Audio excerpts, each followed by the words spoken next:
Bonjour, ici Philippe Bouvard. Eh bien, je vous invite à suivre ma chaîne. Oui, vous savez, YouTube Philippe Bouvard officiel. À bientôt.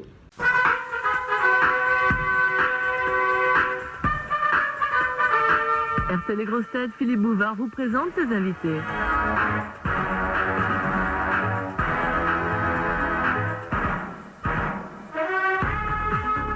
Bonjour, il y a des années qu'on l'attendait, mais il ne pouvait pas venir parce qu'il travaillait ailleurs. Il travaille toujours ailleurs, mais il est quand même là aujourd'hui. Laurent Ruquier.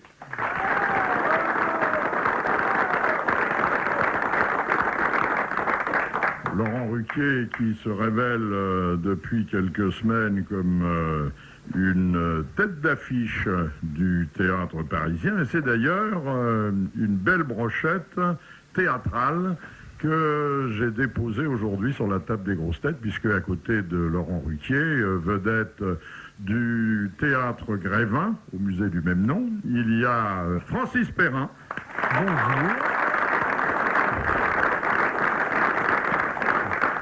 Un homme qui a commencé dans le théâtre et qui est revenu au théâtre et qui n'a pas fini d'y revenir. Jean-Pierre Coff.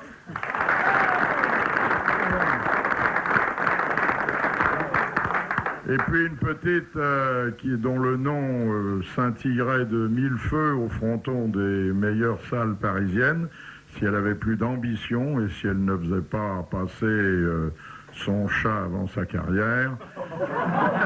Isabelle Mergo. Le chat d'une comédienne, ça sert à faire carrière, normalement, non? Bien sûr, ça ne s'écrit pas de la même façon, mais... Ah bon? Ah oui. Le chat d'une aiguille, ça s'écrit C-H-A-S. Mais il parlait pas de l'aiguille, lui. Oui, mais... Les deux vont ensemble. Alors, donnons, et donnez, vous qui connaissez bien Laurent Ruquier, chère Isabelle, donnez-lui les derniers conseils avant qu'il se lance dans le marigot des grosses têtes. Faut une énorme culture. Je te souhaite bon courage et bonne chance. C'est pas gagné, alors. Non, une énorme culture, n'exagérons rien. Si, Philippe, si. C'est pour ça qu'on est là. Oui. Non, justement, c'est mon inquiétude. Je me demande aujourd'hui qui va répondre aux questions. C'est un peu l'inquiétude que j'ai. Jean-Pierre, peut-être. Jean-Pierre...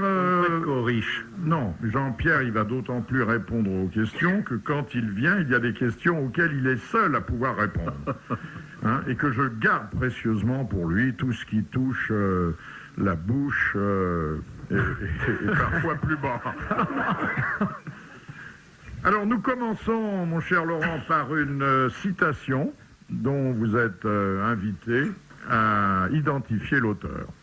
C'est Madame Fongarnant, alors ça c'est pas l'auteur, c'est la dame qui a envoyé la question, qui propose la première. Qui a dit... Il y a vraiment des cons qui viennent d'habitude, alors. Ça s'est vu, mais ils ne sont jamais venus plus de 2 fois. Ah bon, d'accord. C'est d'ailleurs la 3e qui est difficile ici, parce que 2, vous les faites de toute façon. Voilà, oui, j'ai cru comprendre. Personne n'est parti avant la fin? Non, parce que, bon, il y en a qui se vexent, mais... Marie Laforêt, elle n'était pas partie avant la fin? Non, non, parce qu'il a fallu qu'on lui explique que l'amiral se foutait d'elle. Donc, tant qu'elle a été à l'intérieur du studio, elle était sur un petit nuage. Elle se faisait scier? Ah non, mais il y a... Vous avez vu devant la... Marie Laforêt se faisait scier, il fallait quand même que quelqu'un le fasse. Oui. Vous voyez, c'est un emploi qui n'était pas tenu jusqu'ici chez nous. Mais on l'a... L'à peu près. Encore que Carlos y excelle. Mais on la voit plus parce qu'il y a l'arbre devant. Il y a l'arbre qui cache la forêt. Ouais, voilà. Vous voyez, elle est traitée comme... Elle s'est fait des copeaux. Je vais peut-être m'en aller alors, parce que si ça commence comme ça, moi je peux pas suivre à ce rythme-là. Au boulot. Elle est sur quelle chaîne aujourd'hui? Je boirais bien un petit tilleul, tiens.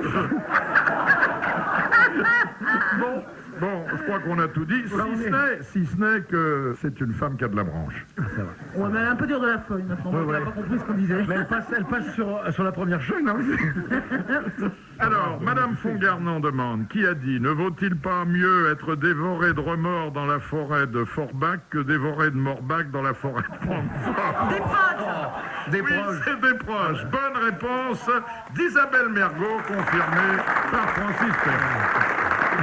Bon, On aime ou on n'aime pas, mais dans le genre, c'est un petit chef-d'œuvre, c'est admirablement ciselé, et ça dénote une profonde connaissance à la fois de la géographie et de l'anatomie. Il vaut mieux être dévoré de remords dans la forêt de Forbach que dévoré de Morbach dans la forêt de Francfort. Moi, ça me réjouit. Il en faut peu parfois pour passer une bonne journée. Oui. Vous la connaissiez, celle-là? Non, je ne la connaissais pas. Non. Vous voyez? J'ai déjà eu des Morbach, mais je ne connaissais pas la... Parce que je vous sens venir. Nous aussi. Oui, ça n'est pas un privilège qui t'est réservé. C'est terrible hein, quand on en a une. Ça m'est arrivé une fois seulement, hein, évidemment. On dit toujours ça, mais c'est terrible quand on en a et qu'on doit aller chez le pharmacien pour la crème. Oui, voilà. Ouais. Toi aussi alors c'est quoi alors? Alors c'est elle. Oui, t'es là, tu dis, oui, c'est pour... c'est ce qu'on a dans la tête, vous savez, qui gratte, mais un peu plus bas. C'est ça. Moi j'envoie quelqu'un en fait. Et qu'est-ce que vous savez comment... Pourquoi on appelle le sexe des femmes portugaises une écluse? Non. Pour lécher, pâcher le péniche. Qu'est-ce que vous utilisez, vous? En gris. Longue en gris, t'es toujours à ça. Non, maintenant il y a une poudre. Maintenant. des sprays, Enfin, non, maintenant, non. moi, ça fait longtemps que j'en ai pas servi, mais avant il y avait une poudre aussi. C'était... Ah, merde. Puis ils tombent tous. Non, mais avant, on comptait, puis tu voyais bien dedans. C'était... C'est très coûteux en frais de nettoyage. Vous savez qu'il faut Je vous faire, donne des souvenirs de mon adolescence. il faut faire nettoyer tous ces Directeur d'un vêtements. théâtre subventionné. Il est resté très morpion. Décoré. Il est passé par la Comédie Française et aujourd'hui, qu'est-ce qu'il fait? Il est aux grosses têtes et il parle de Morbach. Oui, alors qu'on a un nouvel invité, qui est un homme de culture, et de quelle idée va-t-il se faire de notre petite émission hein? Voilà. Bon. Allez. Voilà, on a tout dit là-dessus. Oui, je pense que c'est... Tiens, si Non, vous en non, avez- non, non, non. Je voulais préciser aussi, c'est que si on veut pas dépenser de l'argent dans une pommade, faut se raser aussi. Oui. Voilà. Bon, la pommade est à la portée de toutes les bourses. On voit que M. Ruquier a parfaitement compris. Il est digne d'être des nôtres. Bon, allez. Deuxième citation. Et vous n'avez pas répondu tout à fait à la question. Vous tu en cherches avez la petite déjà bête, eu. là. Philippe Bouvard, vu sa taille, il sait pas si c'est des morpions ou des fous. Ah, il va peut-être un peu vite en besogne. Vous en avez eu? Oui, comme tout le monde. Ah bon, Mais d'accord. oui. Ah, on est Mais oui. rassuré. Et je dois dire que c'est certainement les animaux qui sont le plus attachés à l'homme. Bien avant le chien. Bien. Alors, il y a encore quelque chose qui manque à votre érudition en cette matière, Monsieur Ah Coff? non, mais moi j'étais servi avant. Bon. Question de Monsieur Sénac, qui a dit tout ce qui est public devrait être gratuit. L'école, les transports, les filles. Il vit encore? Non, il est mort il y a au début du siècle. Alphonse Allais? C'est Alphonse Allais. Bonne réponse de Francis Perrin.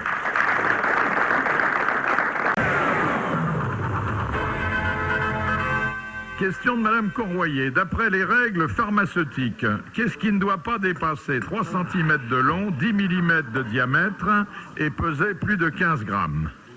En pharmacie, vous dites? Oui, Une pastille, quelque chose? Non. Ça se suce? on peut, mais c'est pas fait pour ça. Un petit suppositoire? Un suppositoire. Ah, Bonne réponse de Jean-Pierre Coff. Un suppositoire. C'est bon de savoir que les pouvoirs publics se sont penchés. C'est bon de savoir que les pouvoirs publics se sont penchés, énarques en tête, sur la longueur et le diamètre du Ah oui, suppositoire. parce que si c'était plus gros, ça deviendrait du centimètres de plaisir. 10 millimètres, j'ai dit. ah bon? Ne rêve pas. Oui, Ça doit rester un médicament et ne pas constituer un plaisir. bien sûr. Bien sûr. 10 millimètres, c'est pas énorme. Hein. 10 mm, ça fait Ah, c'est c'est un décevant, centimètre. effectivement. Un centimètre, c'est combien de millimètres? 10. Eh ben, c'est un centimètre. 10 millimètres. Oui, C'est si gros que ça? 10 millimètres, ça fait 1 centimètre? Ah oui, ça, c'est sans conteste. Oui? Oui, oui. Oui, mais je suis pas du quartier. Mais non. 10 mm, non.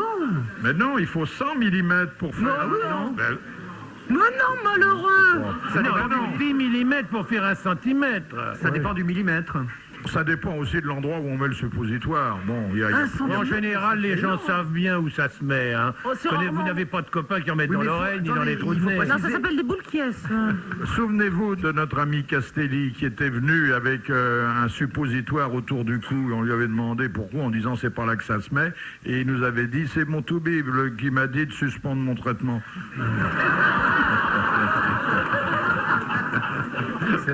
Oui, monsieur Perrin. Oui, il faut qu'il soit un petit peu...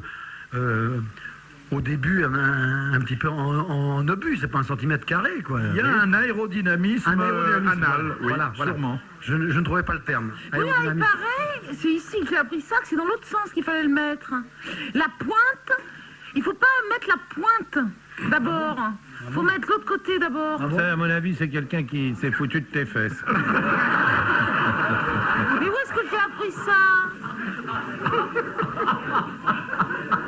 C'est pas ici que j'ai appris ça? Ça m'étonnerait qu'on traite ce sujet ici, hein, ça m'étonnerait. Oui, Voilà. c'est pas le genre de l'émission. Eh ben oui, non, mais regardez, les gens opinent du chef. Ah bah du chef. Si, c'est ici que j'ai appris. Ah, vous vous souvenez que c'est ici. Hein? Et c'est ça. Et là, on met pas la pointe d'abord. Et pour une explication. Et je crois que c'est même Jean-Pierre Coff qui avait expliqué ça. Comme si je savais pas mettre un suppositoire dans le bon sens. Non, il n'y a aucune raison objective hein, pour que... Eh ben si, parce que justement, si vous mettez pas la pointe d'abord et que vous mettez l'autre côté, et ben comme ça, Il monte pas. il monte pas où? Non, avec votre méthode, c'est bien, c'est que quand il ressort, ça va plus vite. Ah, voilà. Non, mais le public est témoin que c'est ici que j'ai appris ça. Oui, Voilà. c'est une émission qui restera dans les annales. En tout cas, il a réinventé la Lune. C'est Pierre Bellemare qui nous avait expliqué. C'est Pierre. Voilà. Il n'est pas malade ces temps-ci parce que franchement, il ne peut pas se soigner s'il les met dans ce sens-là. Eh bien, il n'arrête pas d'affirmer des trucs. Et là, mais vraiment, hein, il avait soutenu Mordicus que... Attention à ce que tu dis. Morpionibus, il avait soutenu Morpionibus que c'était dans ce sens-là. Pourquoi? Je ne sais plus, une explication à lui encore. Bon, il y a un aérodynamisme dont il n'y a aucune raison de penser qu'il s'arrête au seuil de l'individu, quoi. Bon, ce qui est valable pour une voiture est valable pour un suppositoire. Hein? Parce que je sais pas si vous mettez vos voitures, mais il y a des garages hein, pour ça. Question de Monsieur Desfossés. Qu'est-ce qui est considéré comme une impiété chez les musulmans à 15 ans pour les femmes et à 20 ans pour les hommes? C'est-à-dire que si elle était musulmane, notre chère Isabelle Mergo La virginité serait gravement La perte impie. de sa virginité Non, De ne pas se couvrir les cheveux? non, Avoir de l'esprit. non. Vous seriez dans ce cas-là. Alors, qu'est-ce qu'elle fait Montrer une partie de... Oui. Et peut-être Laurent se trouverait-il également dans ce cas. Ah. Et puis Jean-Pierre aussi d'ailleurs. Et Francis, il sent le pâté. C'est pour ça que je suis pas musulman.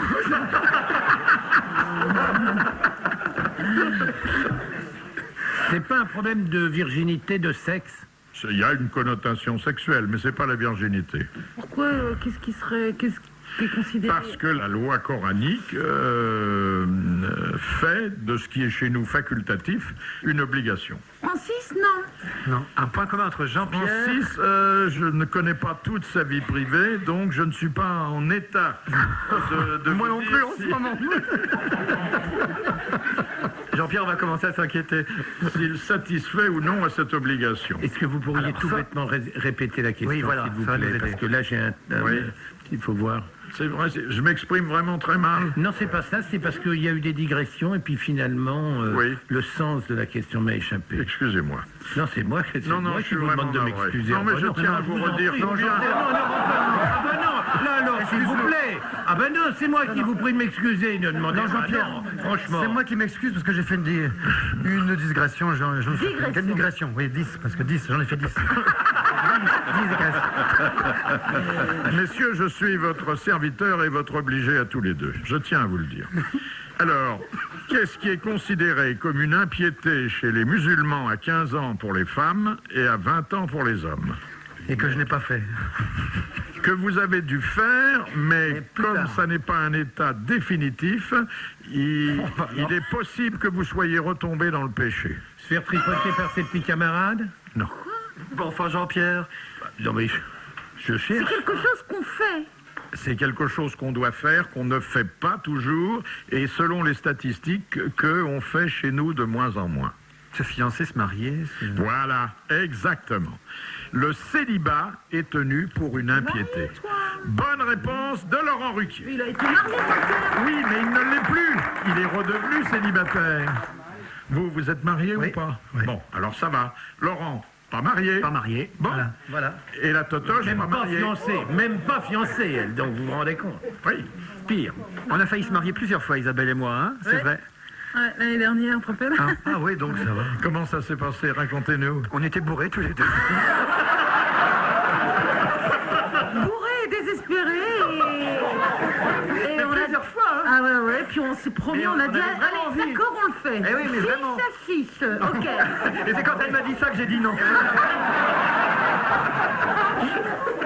Et puis un comprimé d'Alka-Seltzer et hop là, ça y est, on change d'avis. Ah oui, mais même, je te laissais des messages en disant que c'est ta femme à l'appareil. Tu te rappelles? Oui, je me souviens très bien. Non, C'est non, très ça a été emmerdant pour moi. Si vous avez de nouveau une petite poussée et que vous avez besoin d'un témoin discret qui raconte le truc à tout le monde, appelez-moi. Ça peut nous prendre ici, hein, si elle ne boit pas là aujourd'hui, Mais Isabelle. pourquoi vous n'allez pas faire ça à Vegas ou à Reno, dans des endroits où c'est pas définitif, hein? On sait jamais définitif, de toute façon. Oui. Vegas, c'est définitif, seulement ça va vite. Hein. Pas du tout. À Vegas, c'est Johnny Hallyday qui va pour se marier, parce que là-bas, on se marie avec des vieux jetons à Las Vegas.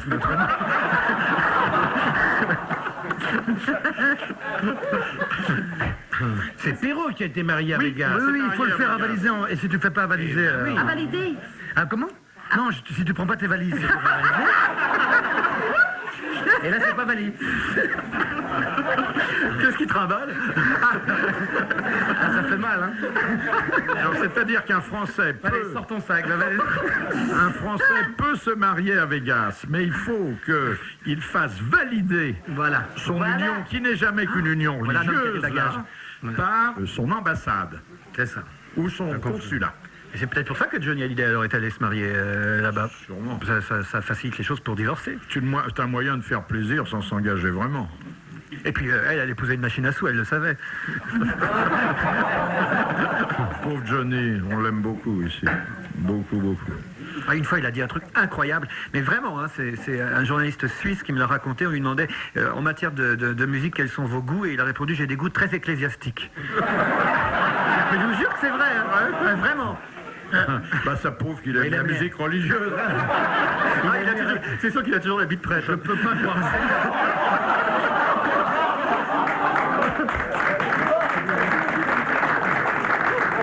Je ne peux pas croire ça. C'est un type tellement charmant dans la vie. Vraiment, c'est pas On possible. peut être charmant et avoir des faiblesses au niveau du Oh non, vocabulaire. pas à ce point-là. C'est un Suisse qui a inventé ça. Non, non, c'est pas possible. Ça, c'est pas possible des Suisses non plus.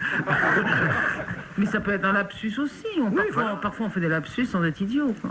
Bon, puis on lui en a prêté aussi, qui n'a jamais rendu, hein, c'est arrivé. Il pestait un jour, c'est Carlos qui nous avait raconté ça, on lui avait offert des belles chaussures et il disait non, ces chaussures-là, je veux pas les mettre, je veux pas sortir avec, je les garde pour la pêche. Il dit pour la pêche, des chaussures vernies. Il avait dit oui, hameçon trop petites.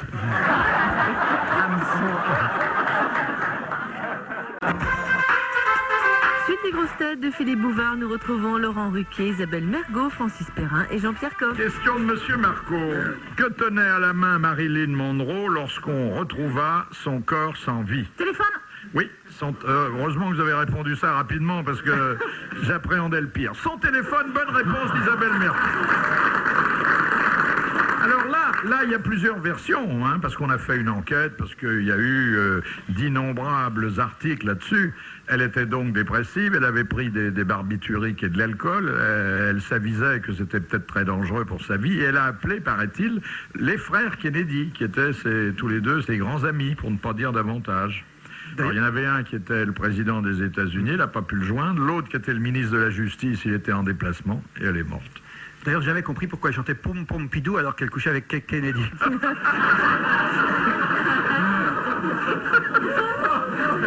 Il respecte rien, hein. Il est des nôtres. Ah, ça, j'ai honte. Il est des nôtres. Ah, Jean-Pierre est catastrophé. C'est toi qui vas être catastrophé quand tu vas entendre. Oui, sûrement. Question... Parce que c'est enregistré. Non, c'est du direct. Question de Monsieur Gentil. Lorsqu'il ne trouve pas d'eau, que fait l'éléphant pour se rafraîchir? Il se crache dessus. Oui. Fais pipi dessus. Non, il se fait pas pipi dessus. Non. Ah la vache, je sais pas comment il Alors, pisse dans sa trompe. c'est vrai que Il va l'éléphant... pomper un chameau.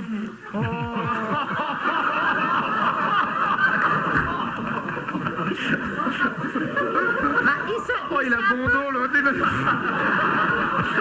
Qu'est-ce que tu fais? Je bosse, Qu'est-ce que tu fais en ce moment? Je bosse. Mais attendez, c'est un peu... Il se crache un peu dessus, vous êtes d'accord? Oui, mais... Il va se chercher sa salive. Exact. Il fait brrrr pour en avoir davantage avec le bout de sa trompe. Il va se chercher la salive à l'intérieur. Oui, il va non pas seulement de la salive, mais toute l'eau qui est déposée Il vide ses glandes. Il s'aspire. dans son estomac. Et s'il aspire trop, ça fait comme un gant retourné. Oui, il va la chercher avec sa trompe et ensuite il utilise sa trompe comme un pommeau de douche. Et c'est une bonne réponse d'Isabelle Mergo.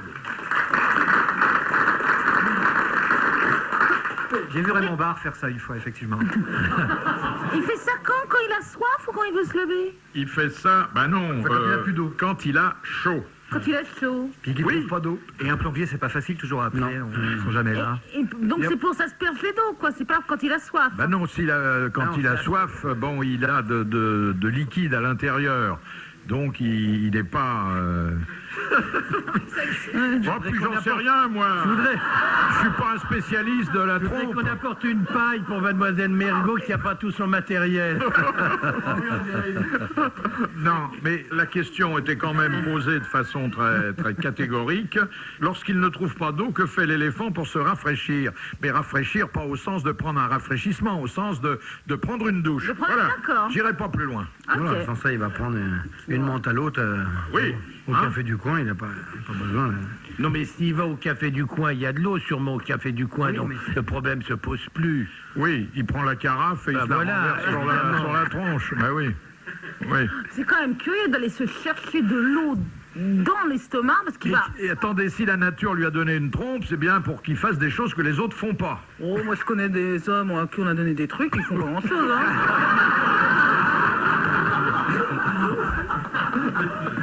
Pas bon. C'est drôle comme vous avez à l'égard du sexe prétendu Non, on fort, parlait d'une trompe, là, faut pas exagérer. Prétentieux. vous minimisez tout. Chaque fois que nous parlons du sexe de l'homme, je peux vous dire qu'il ne ressort pas grandi de votre bouche.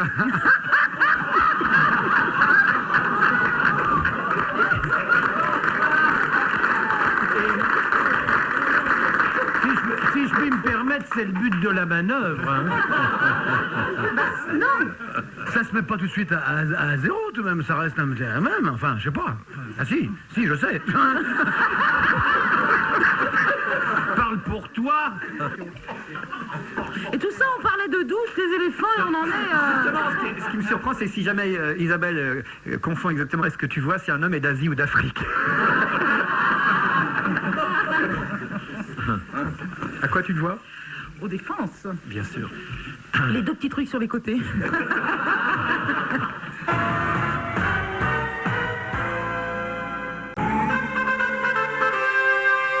Question de Madame Marvet de Troyes. Pourquoi, durant le siège de Paris en 1870, le gaz était-il rationné dans la capitale? Alors là... C'est pas ce gaz-là, hein? Ah bon? Parce qu'il y avait des problèmes d'approvisionnement, peut-être, tout simplement.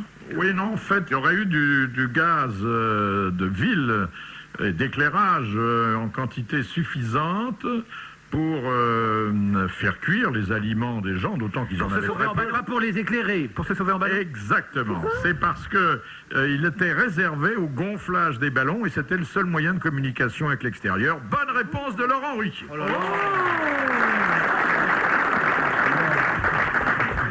C'est mon côté montgolfière. Non mais Laurent Ruquier fait des progrès à pas de géant. Hein, Stupéfiant. voilà un garçon qu'on nous confie il y a quoi, même pas une heure, au bord de l'illettrisme. Confondez pas avec Thierry Roland. Et il occupe aujourd'hui une de nos chaires magistrales. C'est un joli parcours. Alors, une question de Monsieur Menant de Bourges. Qu'obtient-on en mélangeant un testicule de coq blanc, du vin, des écrevisses, des fleurs de mandragore, des truffes, du piment, du poivre, du thym, du laurier et du céleri? L'appareil pour un vol au vent. Non. Un aphrodisiaque, qui dit Laurent, non? Eh bien, à l'époque, car ça remonte à déjà quelques siècles, c'était tenu pour un aphrodisiaque, mais c'est pas la locution qu'on employait. On disait, Un excitant? on disait que c'était... Non, c'était plus romantique. On disait que c'était un filtre d'amour. Et voilà. Oui, mais attendez. Pour qui ce filtre d'amour Pour l'homme. a-t-il été composé? Pour Louis XIV, par la Montespan, non. Combien de siècles, vous dites? Oh C'est pas Héloïse et Abélard? Non, mais un couple célèbre. Ah bah, Roméo et Juliette. Daphne, c'est Non. quand allez. Adam et Ève. Non, non. Tristan et Isolde. Oui, elle l'a dit. Bonne réponse d'Isabelle Mergo. C'était le filtre d'amour de Tristan et Isolde. Bravo. Eh oui.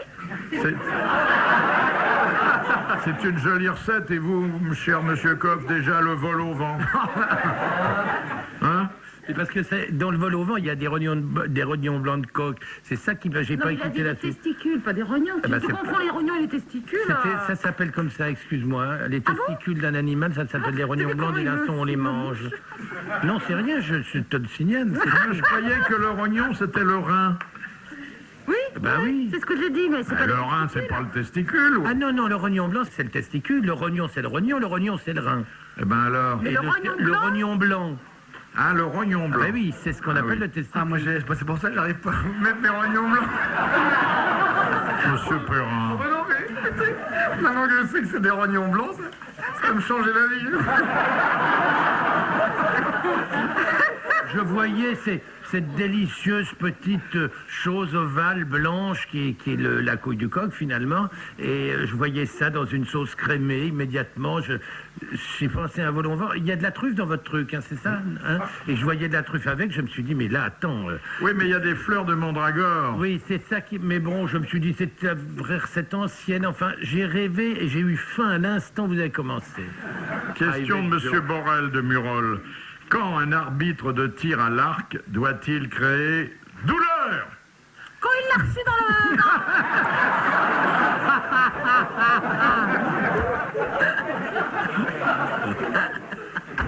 Quand le sportif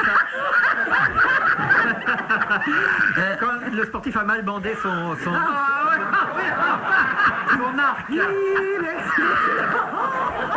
Mais laissez-moi finir mes phrases enfin. Douleur. Il y a eu erreur dans la notion de douleur. Pas du tout. On n'est pas des flèches. Quand il fait pendant le mille peut-être. En plein dedans. Il est au centre de la cible. Dans le mille. C'est une expression qui remonte au Moyen-Âge et qu'il faut prendre dans son acception la plus triomphale. Ça veut dire tu as gagné. Bonne réponse de Laurent Ruquier et merci aux autres.